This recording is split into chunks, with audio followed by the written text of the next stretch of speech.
Good morning, everybody. This is P. Francis McNichol, otherwise known as Phil to my friends. Doing a kind of hodgepodge video today because I'm very happy in the last few weeks after doing some videos. I got my gun back for eye candy purposes, pretty much. Zombie Green LCP Max. Go over this in a second, but basically two 11-round magazines and one 10-round magazine. Okay, some people misspeak about this. I may have before in the past in dealing with Smith & Wesson, the new Bodyguard. I was under the assumption that this right here was 12-round magazine, so you'd have 13 rounds total with one up the pike. Okay, but I'll go over that in a second. Happy to have a great day here. I brought out something I carried the last couple days. My North American Arms 22 Magnum Pug. It's like 10-round area of self-protection. It's hard to maneuver, it's hard to use, it's hard to deploy. Anybody that did the single action Derringers before know how these feel, and they're also smaller. You know, you can put literally 3 of these in my hand. I can still conceal them. Okay, but I love it, and I just wasn't going to carry my new love that I got a couple weeks ago, finally out of the pawn shop, and I put money down on this. And so I paid it off in 2 payments, I believe it was. Okay. And please forgive me, my memory escapes me because I bought a few guns at the same time. Near the same time. But anyways, they said, yeah, you get that. The guy that does the Cerakoting for me in that pawn shop, he's an armorer. And so he can do Cerakoting and anything to any gun and, you know, to be legal. Hopefully he's being legal. And it's empty. You can see even the back apparatus where the firing pin comes out. These were previous checked. I believe it's last round hold open. And I was making it safe earlier because this is my everyday carry. This is what I like to carry. Got that beautiful oily smell to it, you know, like gun oil, but it's the paint too. Oh my God. He did me a solid. So when I purchased this, I put money down, and it comes with 2 11-round magazines. If someone says 12, they're mistaken.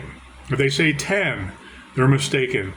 They come with 2 11-round magazines, and I tested them out, loading them up before. I didn't realize the count. I thought it was maybe something at the very bottom sticking, so I didn't want to press it too hard.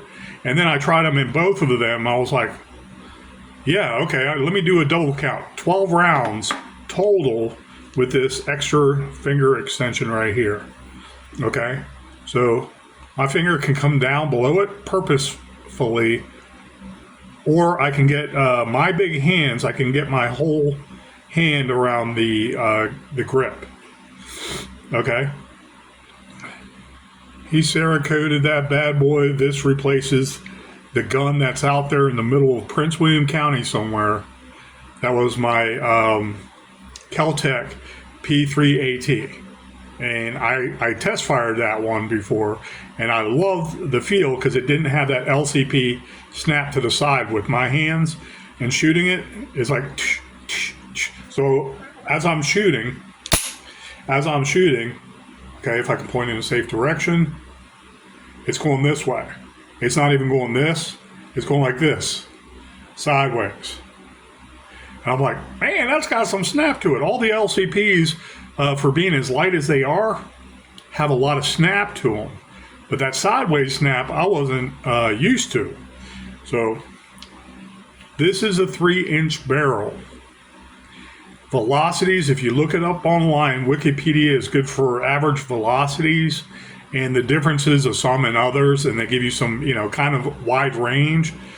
380 ACP out of a 3-inch barrel is going 850 feet per second. Okay?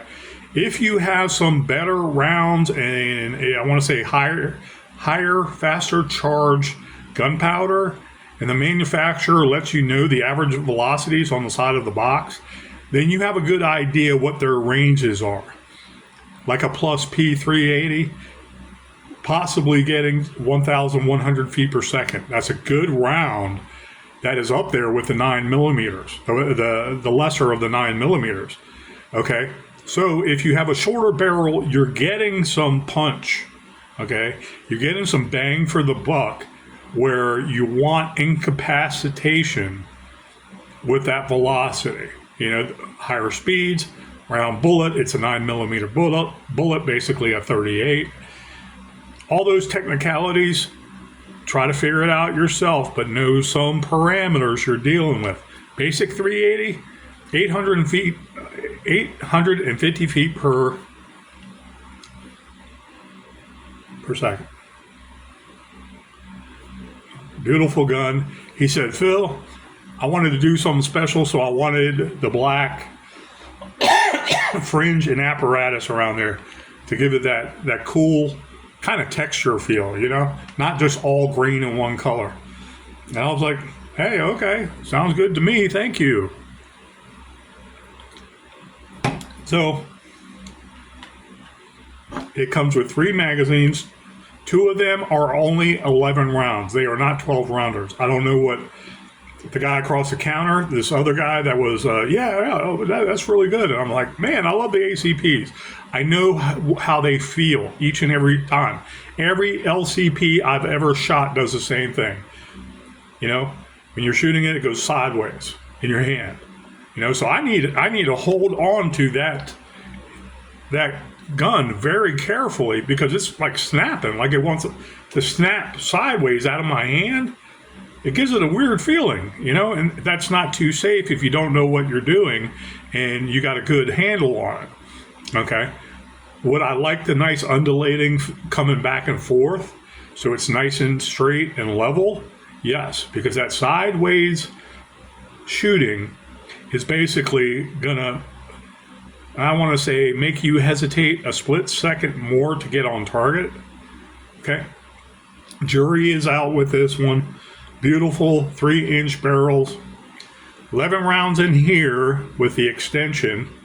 Okay. The extended 2. 1 in the chamber. So that's 12 rounds in the gun. And an extra magazine of 11. And then 10 in the smallest magazine. And he left the black trim on that too. And the follower, I got some CCI regulars in here. And so that was my EDC being super cool and, tactful. Okay. Beautiful gun. This is unloaded. I'll double and triple check. Slide to the rear. Visually, I can't even put my finger in there, but I saw before pointing it at the camera direction, and beyond the camera is a safe direction, believe it or not. So very light gun. I think like the Smith & Wesson, it's about 12 ounces. Might be mistaken about that, because I got them about the same time, but this stayed behind because I had to get it. They offered me, because of the good deals they were giving me, they said, the armorer said, Phil, you always come in here, man. Why don't I do you a solid and paint it zombie green? Like your original gun, because he heard the story. I was like, yeah, I was almost killed in a car accident, and I was tossed around in my car, broke the seatbelt, and I was tossed around in my car like a juggernaut and a handball going, hitting the freaking wall. And when my car spun around, basically, it spun around, and all my stuff shot out the disintegrated windows, because the guy hit me so hard at 55 miles an hour. A semi tractor trailer hit me parked at a red light. I was lucky I walked alive. I mean, walked away alive. But anyways, neither here nor there. My gun went out the freaking window. I'm like, how? Right out of the upper cubby glove box that you really can't pay attention to, and it's like a safe space that no one, even your passengers in the front seat, wouldn't know it's a part of the glove box, or it's a top glove box, and then there's a bottom one that falls down. You have your paperwork in the bottom one, just like any other car, but there's one on top. And if you feel underneath the lower one, there's a little lever that's not seen. You pop it. That's where I had my gun. Okay? Just giving away a little information. But anyways, that thing popped open when I'm sitting there hitting everything inside of the freaking car. I was lucky to be alive and walk away with scratches and severe whiplash in just about every muscle part of my body because it hit me so hard. I went from basically 0 to 55 in a split second, and it was extreme whiplash. I couldn't move my neck for like 4 days, like turning it this way, sideways. It was like very hard, and my muscles were straining. They were like, Whiplash is no joke because it has to do with the muscle strains of your entire body, not just your neck. Your muscles, your bones are going forward because they're heavier than most of your muscles and basically hitting your muscles and wanting to go forward and taking all the muscle with it behind it. Okay, so those muscles are deteriorating somewhat and separating from the fascia of the bone. I learned a lot of different stuff about what happens in an accident and actual, trauma that occurs to the body. Anyways, neither here nor there. He did me a solid, and he said, "I'll do that for you free because you're buying some good stuff, and we appreciate it, man. We appreciate it. I'll do it for free. It's basically a $130 value. Some people will do a Cerakote for $80. Okay, and there's some skill to it because you have to break down the gun to do the parts, and you also have to make sure that the parts that don't need paint don't get paint because of their fine motor skills, so to speak. Their fine interactions with other smaller metal pieces. A lot of paint would ruin that and could cause harm. So you have to disassemble all these. You have to disassemble all the 3 magazines. Come back here. 3 magazines. $350. And it was even improved with the color. Okay? All black, typical LCP, Ruger quality. If I don't know, by sheer speculation, I have never heard anything bad about Ruger. They have, with their, especially their revolvers. I mean, they are experts. They are the forerunners. They are the experts in revolvers, equal to Smith & Wesson. When I refer to semi-automatics, their product is less costly. So, is it a worse product because it's less costly? Do they get material cheaper? I don't know. I have never had one thing wrong with any Ruger item whatsoever. Revolver, LCP, the 9s, you name it. And they keep the prices relatively comparable and less than, of course, the Colts. Okay? Colts are no more. If they make Colts, it's situational handguns. But the Smith & Wessons, you're paying average high prices. Glock, you're paying average high prices. Okay, what are other ones? Cars, high prices. Kimbers, high prices. So on and so forth. And it's like Ruger competes with them. So was this actually the answer to the Sig Sauer 365? Probably to some degrees, yes, but that's the 9mm, I believe. I'm not going to buy one that expensive. If I can get one cheaper and it's used and I know the quality of Sig is really good, like my 320, Okay, that's my duty weapon. I've never had any issues with it whatsoever, and it has the removable trigger, if you remember, the chassis. Okay, that wasn't a concept I was really into because I was not into 40 Smith & Wesson and all those other ones. I wanted 9mm for a duty weapon. I wanted 17+1, and I just wanted 17+1 on my hip. I knew every time I went to the range, I went many times with the SIG. I shot it, it worked, it had this nice, smooth, undulating feeling. Even better than the broken-in Glocks that I used to have on the force before I got in a shooting. Then I have to go back to the range the next day, even when I'm off, on admin leave because of the shooting.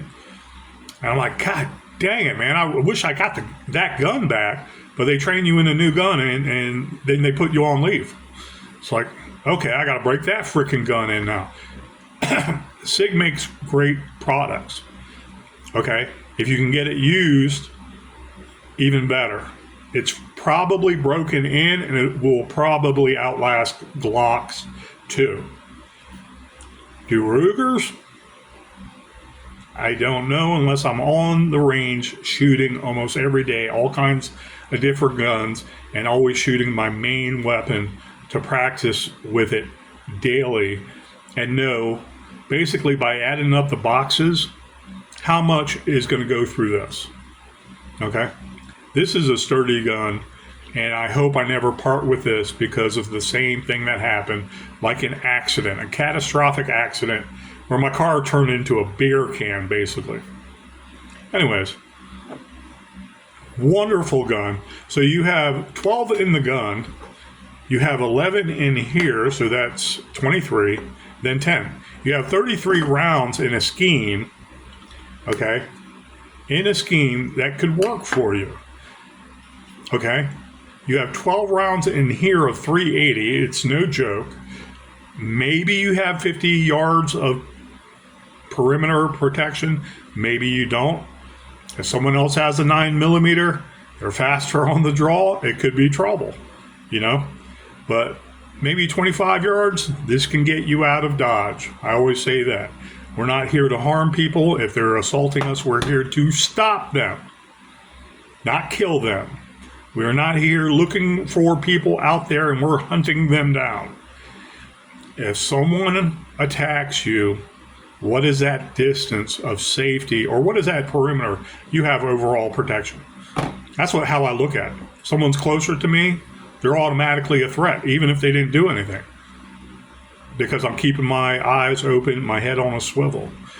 I was speaking to a friend of mine at work, and we were talking about shooting the first time, and he's getting into it, and I was like, oh cool, man.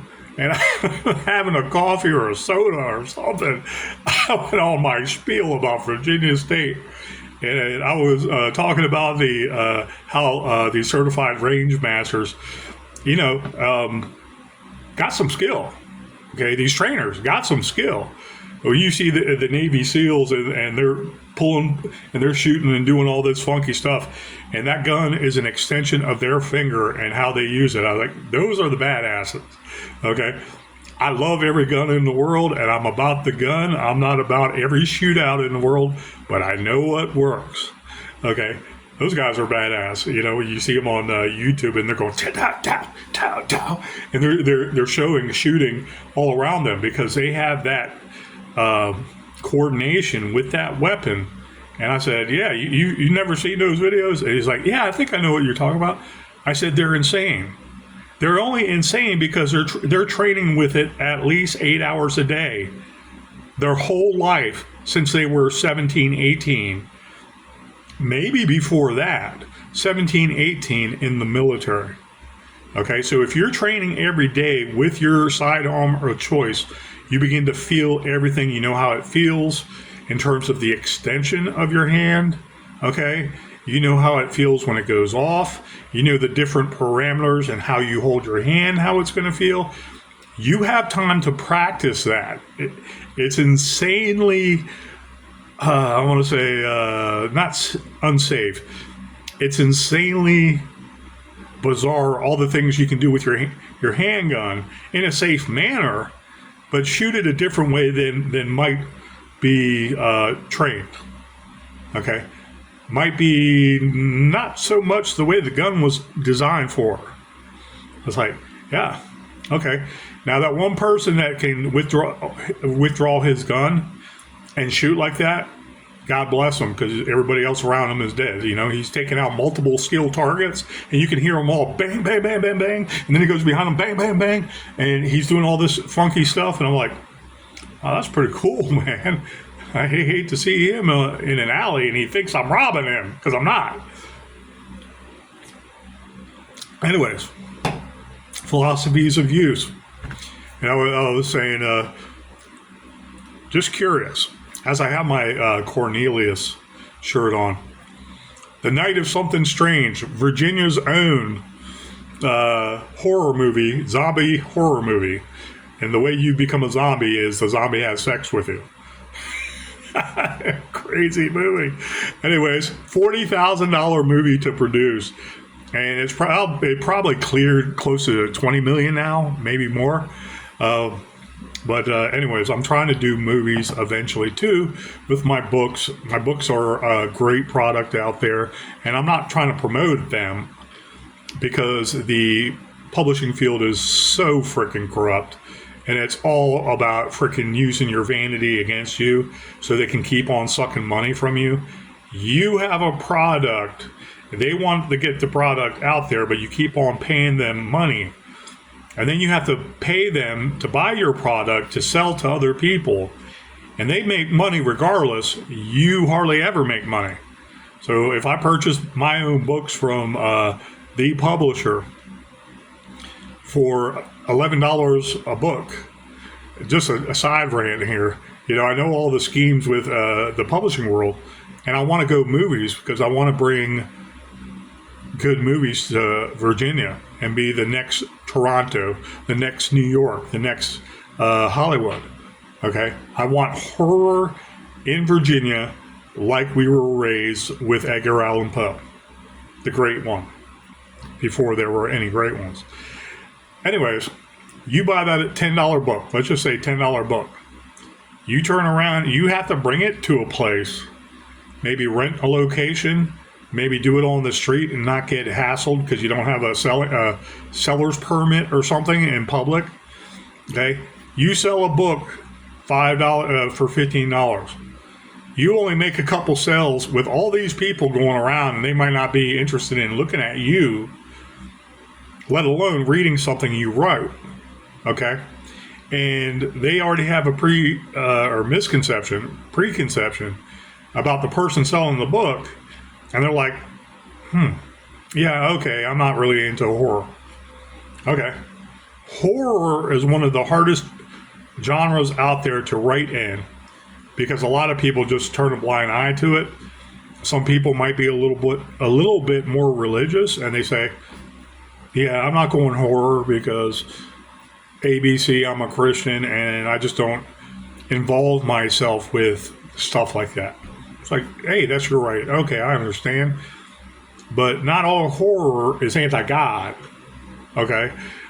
Frailty, the movie with Matthew McConaughey, okay, he proved that in that movie. Yeah.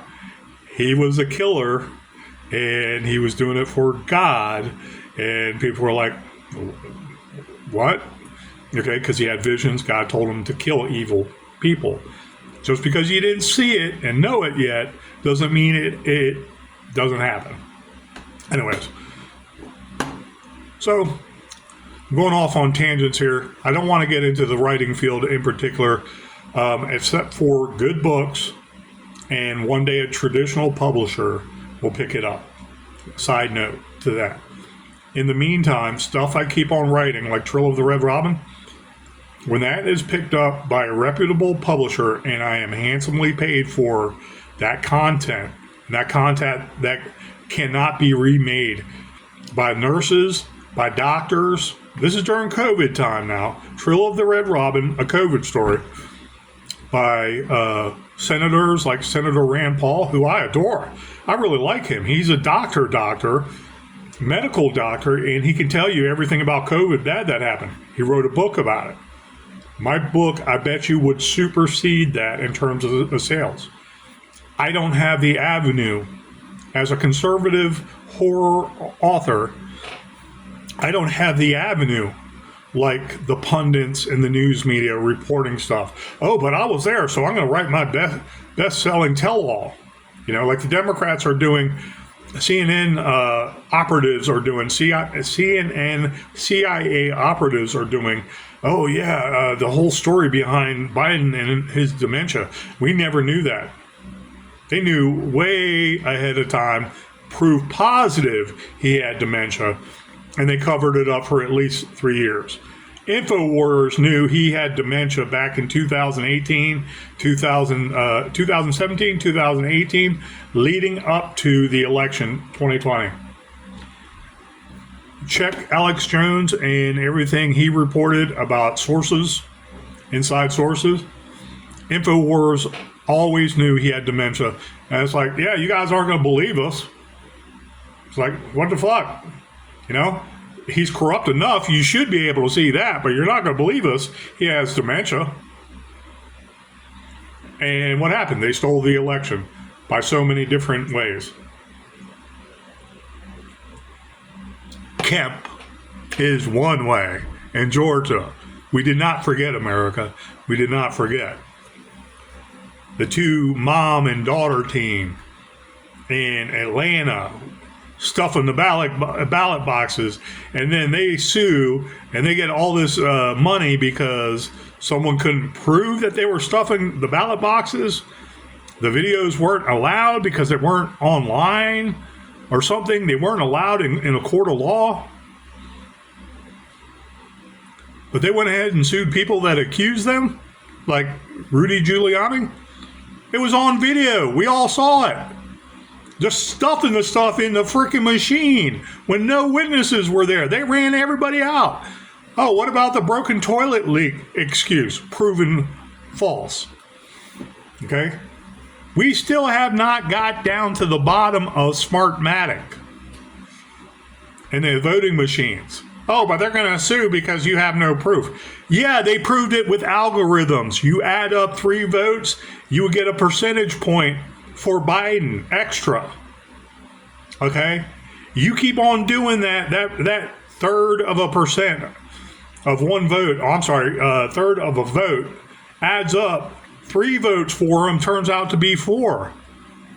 In a simplistic way, that's how they set it up. By an algorithm to keep on adding more votes to one person. So,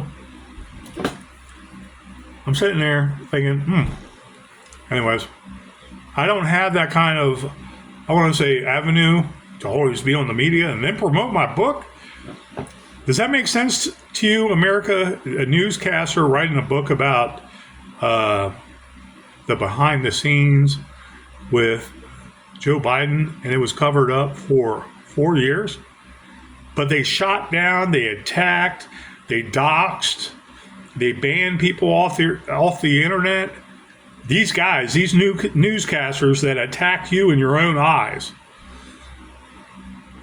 they get to write a book, an automatic bestseller within 1 week, 2 weeks. And they lied to you the whole time, and they're profiteering off of that lie now. Oh man, we're so shocked. Oh man, we didn't know. Cornelius, what do you think? Crazy Cornelius. He's the funniest zombie you'll ever see. Look up Night of Something Strange, guys. It was a funny movie. $40,000, and you can tell by the locations where they filmed. They didn't have much to go with. But it was in Virginia, and I know Gold Vein, Virginia, in the gas station there. I passed it every day of my career with Rappahannock Rapidan, coming from Falmouth when I was raising my family. And it was just funny because that gas station is dilapidated and beat up, and it's no more. It's there on the side of the road collecting freaking dust. And it was open, and then they tried to make a run of it, and then whoever opened it up couldn't keep it open anymore. like before when it was first made over the last 50, 60 years. And it's sad. It's a little bit of Americana there. But then they went to a hotel, and the hotel is in Stephen City, Virginia, up by Winchester. Okay, I know the areas because I researched the movie, and I wanted to hook up with the director. I forget his name. It's not even important anymore. And he never got back to me on Facebook. But he did not like the establishment telling him what to do with his art. And he was like, F you, we'll make our own movie, $40,000. He did a great job. Straighten, I think is his last name. Okay, he did at least a great job for $40,000. It's a cult classic now, at least. People who watch that movie, they laugh. They think it's funny. Okay, and they girls at work, ladies, I've talked to, okay, alternate lifestyleists or not, or whoever they are, whatever female I spoke to at the time, I said, yeah, you got to watch it. They watch it and they're like, that was bizarre. I was like, yeah, Cornelius was fun. He was cool.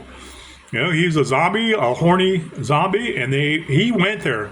The director went there because, one, the actors and everybody were okay with making a mockery and being somewhat misogynist and being gratuitous with the blood and everything, and making it very sexual, okay?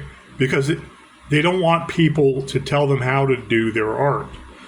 And with the director, okay, maybe he was the one that wrote it. I think he was the one that wrote all the lines and everything for the screenplay.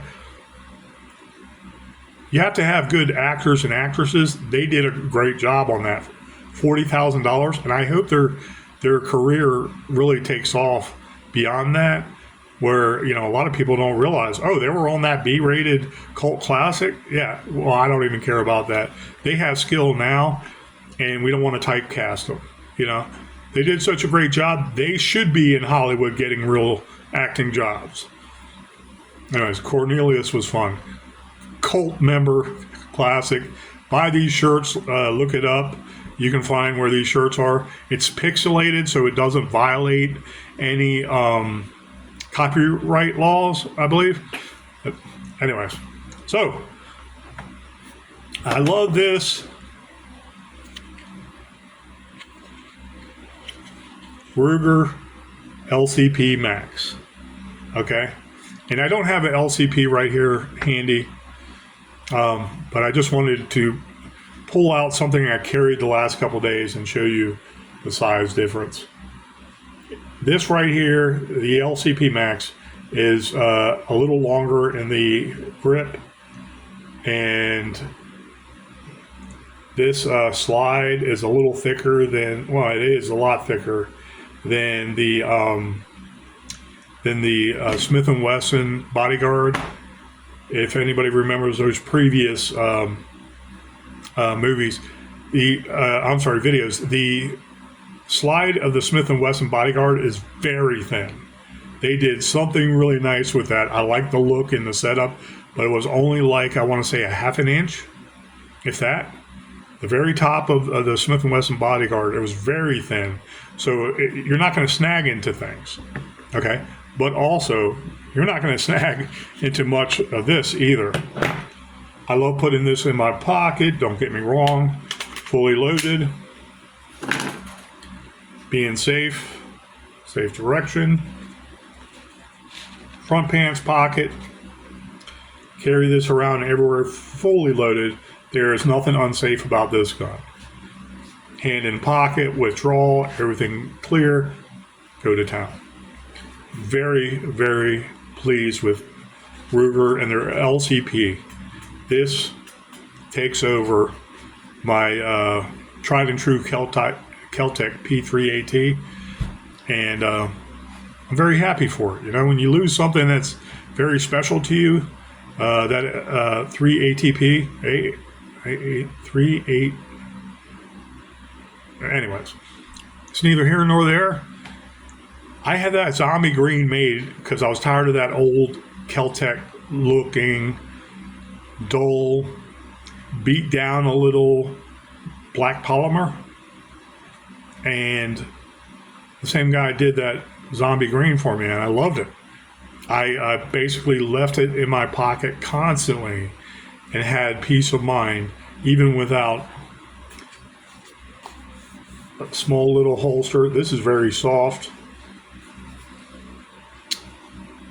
I think this was an Uncle Mike's.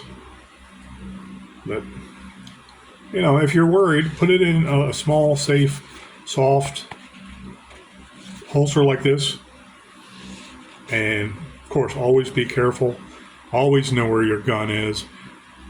Try to make sure that you can do, I want to say, like a lighthearted touch to it so you know where it is. If you're walking, you don't part with it sitting down and something falls out.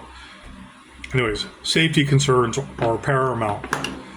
However, these two extra ones are loaded in my car right inside the door. This is how I choose to carry it, inside front pants pocket, and go to town if I have to go to town. Wherever I walk, I got at least 12 rounds of ammunition. So remember that. The extra big one is 11. It is not 12. The other one, 10 rounds. It says it right there too, 10 rounds. But it just holds 11 rounds because of the floor plate being bigger. Okay. Be safe here. This one with the flat floor plate is the actual 10 rounder. You're not getting anything more in here. Also, this one with the extension, you're not getting any more than 11 in here. So this is not a 12 round magazine. So keep that in mind, but you have 33 rounds total you can load up on at your disposal. So anyways, guys, go out and buy yourself one of these. These are sweet. Get it Cerakoted into something more like your personality instead of the regular black, typical, you know, they make beautiful guns. Ruger makes beautiful guns, don't get me wrong. But, you know, Rugers, they always have the same kind of feel to it. The LCPs do anyways, because we shoot them so often. And this just has a nicer, normal feel. I would trust this and the Smith & Wesson Bodyguard 380 with my life. Great little handguns. Would I trust the LCP 1 and 2 with my life? Absolutely. I know how they work. I know how to control it. Single hand or two hands. Okay. Would I want to be in a sustained gunfight? No. It's to protect me, and I'm seeking cover and concealment to get out of Dodge. After that threat has ended, then I'm calling cops when I know I can holster my weapon, not be mistaken for the criminal, and give directions to the police who I am, what just happened, where's my location. Yeah, and send you know what helps? You're calling the police and you just ended a threat. You say, please bring an ambulance too. I had to do what I had to do. Please bring an ambulance. People know you're not out to harm them. Okay? They're willing to believe you were put in a bad situation. You had to defend yourself. You make that 911 call, they might ask you, well, did you shoot him? Is he dead? Is he talking? Are you trying to speak to him? Those dispatchers will ask questions like that to see what your culpability is. Always be safe in any event. Describe as much as you can, and as much as they ask questions, answer them honestly. But it might be a good idea to also say, hey, this guy's down here. I'm on the corner of such and such. I had to get away from there. Send an ambulance to such and such block. Okay, I need to speak to the police. I'm armed. I have a carry and concealed permit. He approached me and brought a knife. Okay, you don't even have to say you utilize a weapon. I use force to defend myself. Please bring an ambulance. I think he's hurt. Then they would get the idea you're not there to harm people. You gun user, you 2A nut, you. No, We shoot to stop. We don't shoot to kill. Remember that. All right, guys, thank you. Please have a wonderful week.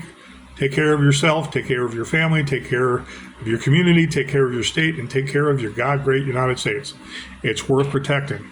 Thank you, guys.